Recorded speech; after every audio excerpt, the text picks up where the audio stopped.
Your parents gave you over to the demons in the bloodline. They opened that door the moment that they told you you have to speak to that person. You have to be around that person in the family. And they didn't want to believe you. They didn't want to listen to you. Because it's a whole team against one person in the bloodline. Because they all think the same way, believe the same things. They all have the same mindset. So your parents opened that door for those demons in the bloodline to come attack you, to talk to you how they want, to disrespect you how they want. Whenever there's a small discussion, whenever there's a small misunderstanding that happened between you and your parents, or a parent, that parent or your parents will go to the family members. They will go to their family and start talking about you, gossiping about you, adding on to the story. And then you would think that those devils would defend your name. You would think that they would give good counsels to your parents. No. They didn't do any of that. And if it was in front of you, if situations happen in front of you where there was this chaos in front of you, you will see that they actually do listen to you. They actually do want you around because that was in your presence. Because in your face, they want to pretend like they like you. But behind your back, they will call your parents on the phone, lying to your parents about you, telling your parents a whole bunch of nonsense about you. Can't even tell your parents, oh no, don't do that to her. Don't do that to him. He doesn't deserve it. However, this is our little family member. We'll make sure to get her right. We'll make sure to get him right. Whenever they fought for you in your presence, it was nothing but lies and manipulations. People, your parents expose you to some strong demons in the bloodline, I'm telling you. Because you probably love your family. You probably love the people that you were around. Thinking that these are my people.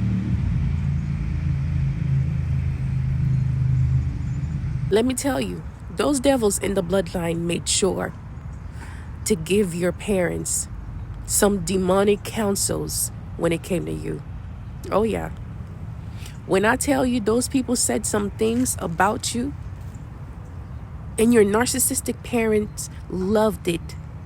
They loved those evil counsels. They loved those evil words to control, to manipulate you. Demons in the bloodline is real, people. Demons in the bloodline is real. They talked about you in a negative way, in your face, pretending that they were with you, but behind your back, it was a whole plot going on. And then they would just sit there and then just look at each other, looking at you to see your reaction, what you're gonna say, how you're gonna say it, and then telling you something, telling you something behind everybody's back, talking to you separately, and then talking to the whole family separately, telling you something different, and then telling the families something different. You're confused as a child. You're confused because you don't know, you didn't know who was with you and who's not with you, because you're like, hold on, like what's really going on? What's happening here? Are these people for me, or are they're not? Told your parents not to do this for you, not to do that for you, or you don't deserve the best college, you don't deserve the best clothing, you don't deserve the best opportunities, you just don't deserve for your parents to even have your name on anything. You just don't deserve it because they want that opportunity for themselves. Mind you now, those demons in the bloodline, their parents was alive. Their parents were supporting them. Telling you something different, but then telling your parents something different also. But then when you talk to the families in the bloodline, the demons in the bloodline that your parents exposed you to,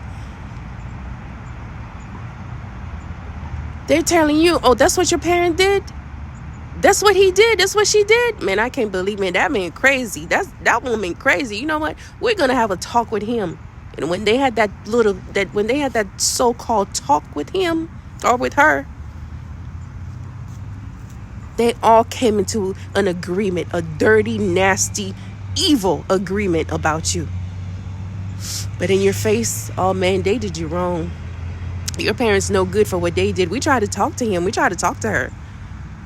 We can't believe that's the way he is. We can't believe that's the way she is. The whole time they had a nasty, dirty meeting on your name, talking about you, how to treat you, what to do for you, what to not do for you. And then now they're raising their own kids, making sure that their kids are right, their kids are okay, making sure that their kids straight in life. But you know what?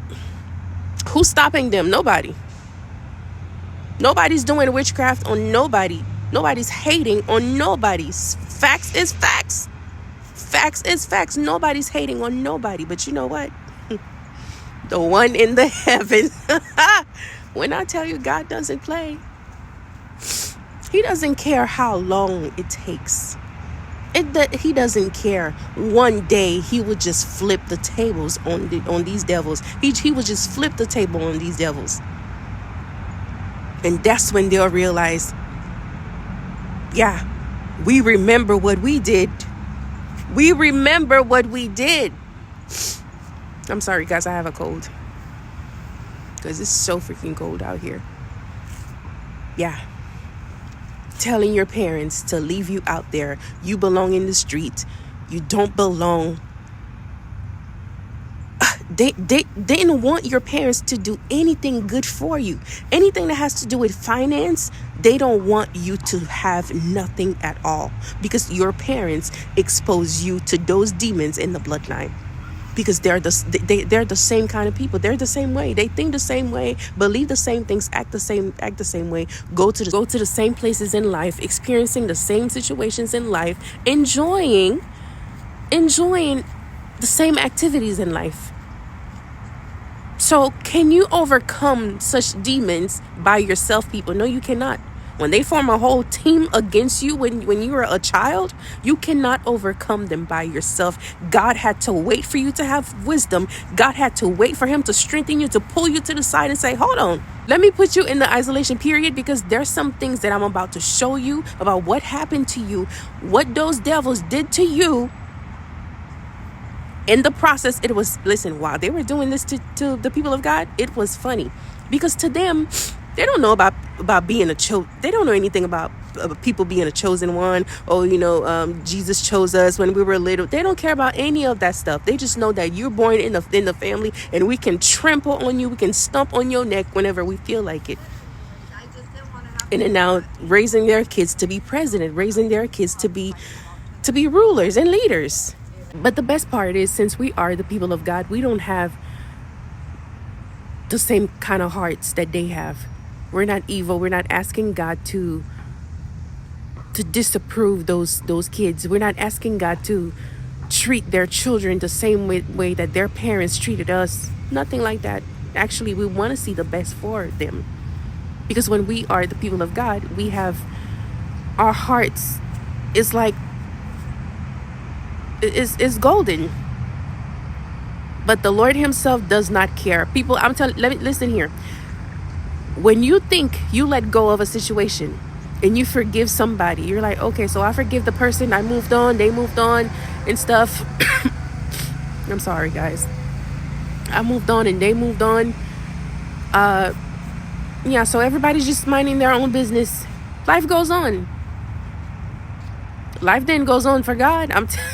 That's when the Lord step in. That's when the Lord is like, oh, okay, so all right, so I'm about to bring this to the surface, and I'm about to show you exactly what happened and how it happened, because I am now taking care of these files that I have in front of me. I am now taking care of this situation that happened to you when you were very young.